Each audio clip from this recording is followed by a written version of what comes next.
핵심을 찌르는 질문. 지금 베드로는 아무것도 장담하지 못합니다. 자연적 개별성, 타고난 개인의 특기성으로는 호언장담합니다. 그러나 인격성, 인간의 근본적 속성의 사랑은 오직 예수 그리스도의 뼈아픈 질문에 의해 발견됩니다.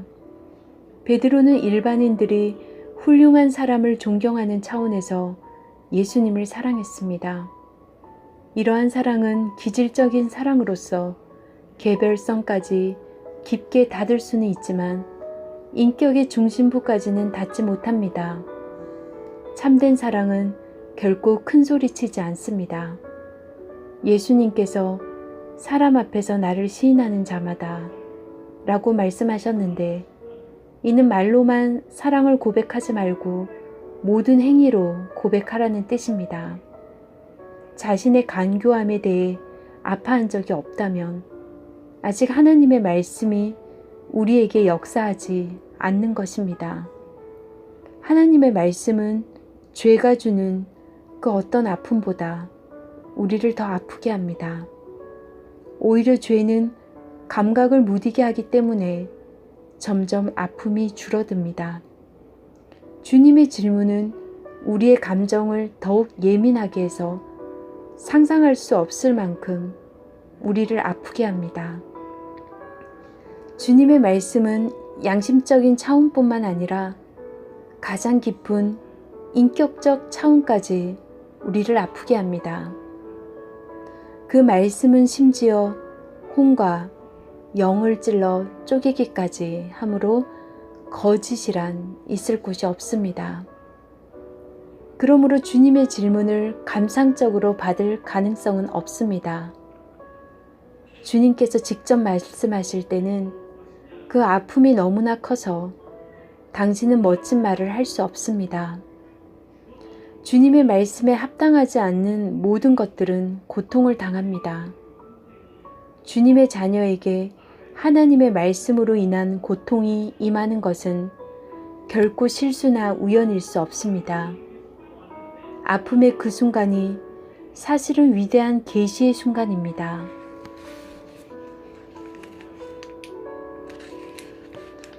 주님의 아픔을 느낀 적이 있습니까?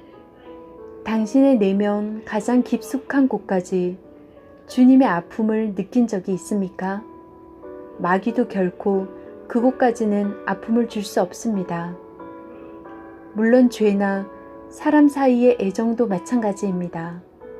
오직 하나님의 말씀만이 그곳까지 들어갈 수 있습니다. 주께서 세 번째, 내가 나를 사랑하느냐 하심으로 베드로가 근심하여 이르되, 베드로는 이때 비로소 내면의 가장 깊은 중심에서 자신이 예수님께 헌신되었다는 사실을 깨닫게 되었습니다. 그는 주님께서 인내하며 반복해 물으시는 질문의 의미를 알았습니다. 그의 마음에는 실오라기만한 거짓도 남아있지 않았고 다시는 자신에게 속을 수 없게 되었습니다. 열정적으로 말하거나 감상이나 과장을 드러낼 여유도 없었습니다.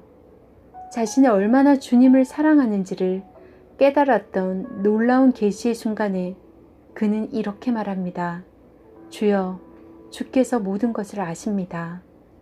그는 자신이 얼마나 주님을 사랑하는지 깨닫기 시작했습니다. 그러나 제가 당신을 얼마나 사랑하는지 이것 보세요, 저것 보세요 라고 떠들썩하며 말하지 않았습니다. 다만 자신이 얼마나 주님을 사랑하는지 스스로 깊이 발견한 것입니다. 이제 그에게는 저 하늘에나 깊은 땅속에나 오직 예수 그리스도 외에는 아무도 없게 된 것입니다. 그러나 주님의 통찰하시는 뼈아픈 질문을 받기까지 그는 이러한 사실을 알지 못했습니다. 오직 주님의 질문만이 언제나 내가 누구인지를 참으로 알게 해줍니다. 베드로를 다루시는 예수님의 끈기와 직접적인 태도와 기술을 보십시오. 주님께서는 적절한 때가 오기 전까지 절대로 이 질문을 하지 않으십니다.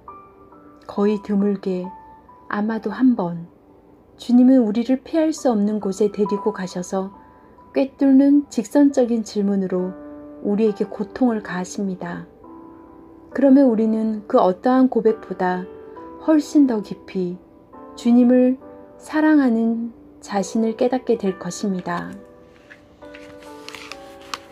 소모될 수 없는 사랑. 내 양을 먹이는 것은 사랑을 이루는 과정입니다. 한편 하나님의 사랑은 이루는 과정이 아니라 하나님의 속성 자체입니다. 성령을 받을 때 우리는 하나님과 연합되고 주의 사랑이 우리 안에서 드러납니다. 성령께서 우리 안에 내주하시면 우리 영혼이 하나님과 연합되는데 그것이 끝이 아닙니다. 최종 목표는 예수님처럼 우리도 아버지 하나님과 하나가 되는 것입니다. 그러면 예수 그리스도께서는 아버지와 어떠한 하나됨을 누리셨습니까? 우리를 위해 희생하시도록 아버지께서 이 세상에 주님을 보내실 만큼의 하나됨이었습니다. 주께서 말씀하십니다. 아버지께서 나를 보내신 것 같이 나도 너희를 보내노라. 지금 베드로는 나를 사랑하느냐는 주님의 뼈아픈 질문에 의미를 깨닫기 시작합니다. 그것은 다 소모하거라는 의미입니다. 얼마나 나를 사랑하는지를 고백하지 말고 얼마나 많은 놀라운 계시를 받았는지도 말하지 말고 그저 나의 양을 먹이라는 것입니다. 주님의 양 중에서는 지독하게 웃긴 양도 있고 즐기도록 말 안 듣는 양도 있고 더러운 양, 이상한 양, 대항하며 들이받는 양, 그리고 바른 길로 헤매는 양들이 있는데 이들을 다 사랑하며 자신을 다 소모하기까지 먹이라는 것입니다. 하나님의 사랑을 다 소모하는 것은 불가능한 일입니다. 만일 내 안의 사랑이 하나님의 사랑으로부터 넘쳐나는 것이라면 그 사랑을 소모하는 것은 불가능합니다. 하나님의 사랑은 각 개인의 자연적 독자성, 개별성이나 특이성에 별 관심을 두지 않습니다. 만일 내가 주님을 사랑하면 나는 더 이상 자연적인 기질에 이끌리지 않게 될 것입니다. 나는 주님의 양을 먹여야 합니다. 누구도 이 사명을 감당하는데 안심할 수 없고 예외가 될 수 없습니다. 사람의 자연적인 특성에 호감을 갖는 그러한 사랑을 하나님의 사랑으로 속지 않도록 주의하십시오. 사랑은 결국 하나님의 사랑을 모독하는 것으로 끝마치기 때문입니다.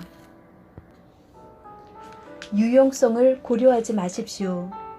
비전 없이 하나님을 섬기는 것은 쉽습니다. 소명 없이 주를 위해 일하는 것도 쉽습니다. 그 이유는 하나님의 요청에 의해 간섭을 받지 않아도 되기 때문입니다. 이러한 자들에게는 기독교적인 감상으로 포장된 상식이 그들의 인도자가 됩니다.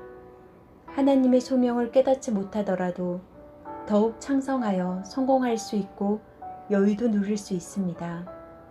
그러나 일단 예수 그리스도로부터 사명을 받게 되면 하나님께서 원하시는 바가 언제나 우리의 기억 속에 있으면서 우리를 찌르는 막대기가 됩니다. 그러면 더 이상 주님을 위해 상식을 기반으로 일할 수 없게 됩니다. 진정으로 당신이 가장 소중히 여기는 것은 무엇입니까? 만일 예수 그리스도께 잡힌 바 되지 않았다면 봉사와 하나님께 드린 시간, 그리고 자신에게 속한 생명을 귀하게 여길 것입니다. 그러나 바울은 그가 받은 사명을 이루기 위해서만 그의 생명을 귀중히 여긴다고 말합니다. 그는 다른 무엇에도 그의 역량을 사용하기를 거부했습니다. 사도행전 20장 24절에서 바울은 자신을 신경 쓰게 하는 모든 것에 대해 하찮게 여깁니다. 그는 받은 사명을 이루는 것 외에는 전혀 신경 쓰지 않았습니다. 실질적인 사역 자체가 주를 향한 진정한 헌신을 가로막는 거림돌이 될 수 있습니다. 실질적인 일을 앞세운 우리는 이렇게 생각합니다. 나는 여기서 얼마나 중요한 사람인가? 이 특별한 사역에 나는 얼마나 귀중한 존재인가? 이러한 태도는 예수 그리스도를 인생의 인도자로 모시고 그분을 따르는 삶이 아니라 우리가 어디서 가장 유용한가를 스스로 판단하려는 삶일 뿐입니다. 당신이 유용한가 아닌가를 절대로 고려하지 마십시오. 다만 당신은 자신의 것이 아니라 주님의 것임을 언제나 잊지 마십시오. 사명에 충성하십시오. 희락이란 내가 창조되고 거듭난 목적을 온전히 이루는 것이지 어떤 일을 성공적으로 이루어낸다는 것을 의미하지 않습니다. 주님께서 누리셨던 희락은 아버지께서 그분을 보내신 뜻을 이루는 데 있었습니다. 그래서 주님은 아버지께서 나를 보내신 것 같이 나도 너희를 보내노라 고 말씀하셨습니다. 주님으로부터 받은 사명이 있습니까? 그렇다면 그 사명에 충성해야 합니다. 그리고 그 사명을 이루는 것만을 위해 나의 생명을 소중히 여겨야 합니다. 어느 날 예수님으로부터 이러한 말을 들으며 기뻐할 것을 생각해 보십시오. 주께서 당신을 보낸 뜻을 당신이 다 이룬 것을 아시고 주님이 말씀하십니다. 잘하였도다. 착하고 충성된 종아. 우리는 모두 인생 속에서 자기에게 가장 잘 맞는 것을 찾아야 합니다. 영적으로는 우리가 주께로부터 사명을 받을 때 그것을 찾게 됩니다. 이때 주께서 주신 사명을 이루기 위해 우리는 주님과 동행해야 합니다. 주님을 개인의 구주로만 아는 단계를 넘어서야 합니다. 우리도 주님께서 바울에 관해 그가 내 이름을 위하여 얼마나 고난을 받아야 할 것을 내가 그에게 보이리라 고 하신 말씀을 감당할 수 있어야 합니다. 내가 나를 사랑하느냐? 그렇다면 나의 양을 먹이라. 우리에게는 주님을 섬김에 있어서 선택이 없습니다. 오직 주님이 맡기신 사명에 절대적으로 충성하는 것 외에는 없습니다. 당신이 하나님과 가장 가까운 관계에 있을 때 주님이 주신 사명에 충성하십시오. 만일 주 예수님께로부터 사명을 받았다면 당신은 더 이상 소명이 필요하지 않습니다. 이제는 오직 사명을 이룰 기회가 필요한 것입니다. 이후로 당신에게는 주님과 진정한 친분이 있었을 때 받은 그 사역에 충성하는 것이 주님의 부르심입니다. 이 말은 당신만을 위해 구별된 섬김이 따로 확보되어 있다는 뜻이 아니라 당신에게 주어진 사명을 확인한 이후에는 그 사명과 무관한 다른 섬김의 요구를 무시해야 한다는 뜻입니다. 끝없이 지루하고 힘든 상황 가운데 더 이상 비전이나 소망이 없는 가운데 그 다음 단계를 향해 나가기 위해서는 전능자의 은혜가 필요합니다. 하나님으로부터 어떠한 비전도 없고 그에 따라 열정이나 전망도 없을 때 헌신, 연구, 독서, 집안일, 책임에 있어서 다음 단계로 나아가기 위해 하나님의 은혜가 훨씬 많이 필요합니다. 그 단계를 향해 나아가기 위해서는 복음을 선포할 때보다 더 많은 은혜가 필요하기 때문에 더 간절한 마음으로 하나님께 나아가 은혜를 받아야 합니다. 모든 그리스도인들은 성육신의 근본에 참여해야 합니다. 성육신의 근본이 그들의 살과 피가 활동하는 영역으로 나타나도록 해야 하고 그들의 손길을 통해 성육신의 근본이 전달되어야 합니다. 비전이나 활기가 없고 매일 되풀이되는 지루한 일들만 있을 때 우리는 백기를 흔들어 항복을 표합니다. 삶 속에서 승리할 수 없습니다. 그러나 성육신의 근본을 삶 속에 적용하는 사람은 끝까지 인내할 수 있습니다. 결국 하나님과 사람을 위해 의미 있는 삶을 사는 것은 보이지 않는 곳에서 꾸준하게 인내하는 것입니다. 짓눌리지 않는 삶을 유지할 수 있는 유일한 비결은 하나님만 바라보며 사는 것입니다. 당신의 눈이 부활하신 예수님께 언제나 고정될 수 있도록 기도하십시오. 그러면 진부하고 고리타분한 일들이라도 결코 당신을 지치게 하지 못할 것입니다. 계속적으로 조잡하고 소심한 마음과 생각에서 벗어나십시오. 이를 위해 예수님께서 제자들의 발을 씻기셨던 요한복음 13장을 묵상하십시오. 쇠하지 않는 광채. 바울은 하나님의 사랑과 성도 사이에 균열을 만들고 분리시키는 것들을 나열하고 있습니다. 그러나 주목할 만한 사실은 그 어느 것도 성도와 하나님의 사랑 사이에 균열을 만들 수 없다는 것입니다. 이러한 것들이 잠시 각 개인의 하나님을 향한 경건 생활에 방해가 될 수 있어도 성도의 영혼과 하나님의 사랑 사이에 균열을 만들 수는 없습니다. 그리스도인의 믿음의 밑바닥에는 갈보리 십자가상에서 보여진 무한한 하나님의 은혜와 사랑이 있습니다. 우리가 그 사랑을 받을 만한 자격이 있거나 어떤 존재가 되었기 때문에 받는 것이 아닙니다. 단지 하나님의 무한한 은혜 때문에 사랑을 받습니다. 바울은 이 사랑이 바로 우리가 모든 것에서 승리하는 원인이요, 우리를 영원한 승리자로 만드는 열쇠라고 합니다. 만일 이 사랑이 없었다면 우리는 우리를 집어삼키는 상황들 가운데서 결코 즐거움을 누릴 수 없었을 것입니다. 평범하게 수영을 즐기는 사람들을 괴롭히는 파도가 파도 타기를 하는 사람들에게는 파도를 가르는 말할 수 없는 기쁨을 줍니다. 이 사실을 우리 환경에 적용해 보십시오. 환난, 고난, 압박은 우리가 싸워야 하는 것들이 아니라 우리 안에 엄청난 기쁨을 주는 요소입니다. 우리는 주님과 함께 그 환난을 통과하며 승리자가 됩니다. 성도는 환난 없이는 주님의 희락을 알 수 없습니다. 환난 때문에 주님의 희락을 이해합니다. 이에 바울은 나는 모든 연약함 가운데 기뻐하노라고 하였습니다. 쇠하지 않는 광채는 잠깐 있다 사라지는 유한한 것으로부터 나올 수 없습니다.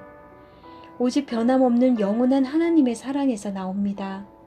인생의 그 어떠한 경험도 무섭든 단조롭든 주 예수 그리스도 안에 있는 하나님의 사랑을 무기력하게 만들 수 없습니다.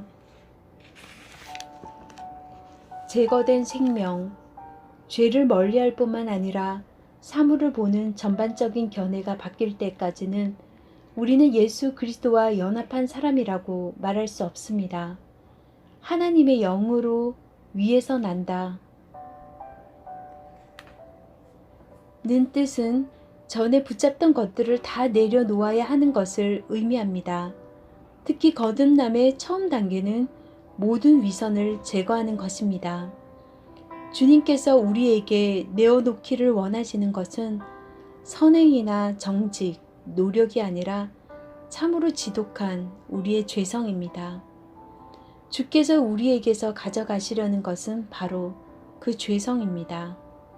그러면 우리의 죄를 대신에 주님께서 주시려고 하는 것은 무엇입니까?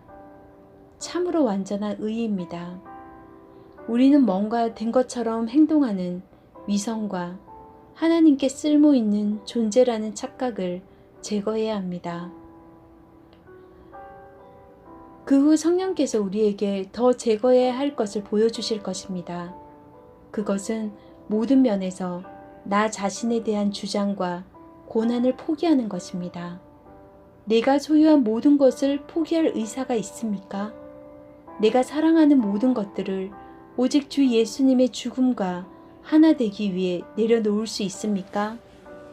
이 모든 것을 제거하기 전에 우리는 자신의 망상에서 벗어나기 위해 반드시 뼈아프고 고통스러운 과정을 지나야 합니다. 주께서 나를 보시는 관점으로 나 자신을 보게 될 때 우리에게 충격을 주는 것은 내 육체의 징그러운 죄악들이 아니라 내 마음속에 예수 그리스도께 대항하는 무서운 교만입니다. 우리가 주님의 빛 가운데서 자신을 볼 때 부끄러움과 공포와 처절한 비참을 체험하게 됩니다. 만일 당신이 모든 것을 내려놓아야 하는 순간에 처해 있다면 그 위기를 뚫고 지나가십시오. 모든 것을 내려놓으십시오. 하나님께서 당신에게 요구하시는 모든 것에 당신이 합당하게 될 수 있도록 주님께서 당신을 변화시킬 것입니다. 물러가는 시간. 가장 깊은 곳을 찌르는 질문입니다. 주님의 말씀이 간단할수록 그 말씀은 우리의 가장 깊은 곳에 임합니다. 우리는 예수님이 누구신지 압니다. 그럼에도 불구하고 주님은 너희도 가려느냐고 물으십니다. 우리는 어떤 상황에서도 절대로 주를 놓치지 않겠다는 단호한 자세를 유지해야 합니다. 그때부터 그의 제자 중에서 많은 사람이 떠나가고 다시 그와 함께 다니지 아니하더라. 그들은 주님과의 동행을 멈춘 것이지 죄에 빠진 것은 아닙니다. 단지 주님으로부터 물러간 것입니다. 오늘날 많은 사람들이 예수 그리스도를 위해 수고하고 희생하지만 주님과 동행하지는 않습니다. 하나님께서 우리에게 꾸준하게 원하시는 단 한 가지는 우리가 주와 함께 언제나 하나가 되는 것입니다. 거듭나서 거룩하게 된 이후 애써야 할 영적 훈련이란 바로 이러한 하나됨을 유지하는 것입니다. 만일 당신이 하나님께서 당신에게 원하시는 것을 분명히 깨달았다면 어떤 특별한 방법으로 그 관계를 스스로 유지하려고 하지 말고 오직 예수 그리스도만을 온전하게 의지하는 가운데 자연스러운 삶을 사십시오. 하나님께서 말씀하신 방법 외에 다른 방법으로 하나님과 함께하는 삶을 살려고 하지 마십시오. 오직 주님께만 철저하게 헌신하십시오. 자신이 무죄하다는 것을 분명히 아는 것이 예수님과 동행하는 비결입니다. 베드로는 자신에게 구원을 주시고 세상을 구원하신 그분을 예수님 안에서만 보았습니다. 주님께서 우리에게 원하시는 것은 주님과 함께 멍에를 매는 것입니다.